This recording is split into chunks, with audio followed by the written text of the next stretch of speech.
Hi guys, welcome back to my channel Lush Foliage. In today's video we will be repotting this beautiful Calathea plant. Before that, let's understand where exactly do Calatheas grow, what is their natural habitat. Now Calatheas tend to grow in the rainforest, basically on the forest floor, so we have to try and mimic the same type of soil mix, which is not very difficult. The soil mix is ideally acidic, which has a lot of leaf mold, basically with all that leaves that tend to fall on the forest floor. That's where they take all the nutrients and the fertilizers from the soil. The soil is loose, porous, well draining, yet it retains slight amount of moisture but not soggy wet soil.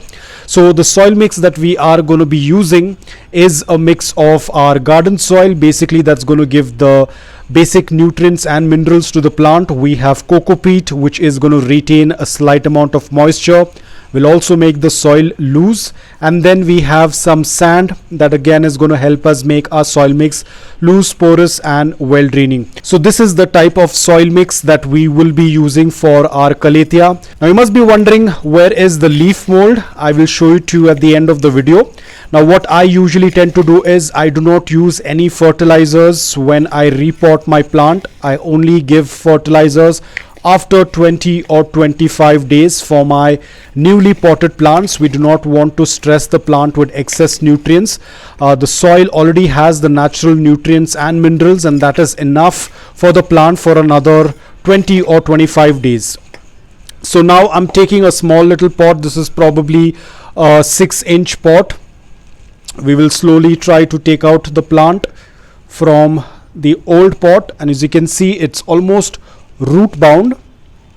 As you can see, all the roots are out, so I do not want to disturb the root system.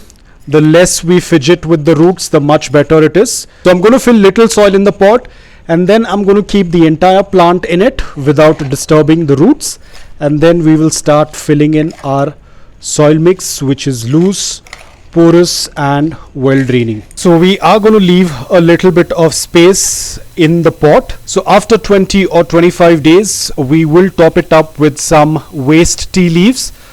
Tea leaves works similar to the leaf mold or leaf compost, something that they tend to find in their natural habitat, a lot of leaf mold, because it's a forest floor. So we will be offering this, but only after 20 to 25 days. Right now we will let the plant rest. We will do a little bit of misting. We will water completely until the water starts passing through the drain hole. You will also see how well draining the soil is, and that's about it. We are going to shift the plant in indirect bright light. That is where the plant is going to stay. Calatheas do not like direct sunlight, so be extremely careful. Even while you are repotting or potting your Calatheas, it has to be done in indirect bright light. Do not expose the plant to direct sunlight, otherwise the leaves will start to curl and they will even get burnt, because in their natural habitat as well they do not receive any direct sunlight. They tend to grow on the forest floor where they receive a very less amount of light, hence the abaxil of the leaf is darker in color. So these plants have a darker abaxil because in nature they have to absorb whatever light they get. They cannot waste that light. Ideally, a lot of plants, when they receive light, the light passes through the leaf because they do not have a darker abaxil. But over here, because they have very limited light, in order to save or conserve whatever light they get, they tend to not waste any light by letting it pass through the leaf. So do not expose your Calathea to direct sunlight. And now I will just go ahead and do a mist on the plant. At the same time, we will also water the pot. We will hydrate it nicely. At the same time, I will also show you how well draining the soil is. There we go. As you can see how well draining the soil is, and this is exactly how we need to make a soil for our Calatheas or for most of our foliage plants. We cannot keep them in a soil that is very compact. They need a very loose, porous and well draining soil mix.